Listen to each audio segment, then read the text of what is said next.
What's up, guys? Today we're going to be learning about how to stretch a shape.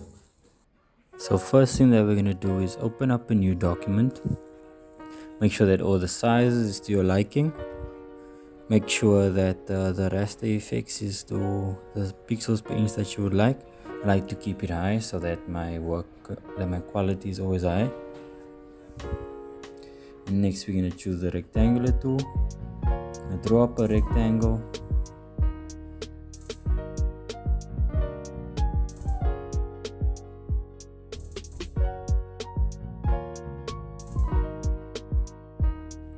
Then we're gonna switch to the move tool. When we have the move tool, we're gonna hold control down on one of the blocks on the corner of the rectangle and click and drag. And that's it, guys. Please leave a like and subscribe for more videos. In the next video, we're going to apply everything that we've learned from the text stretch and the shape stretch, so that we are able to make a logo, and follow for more.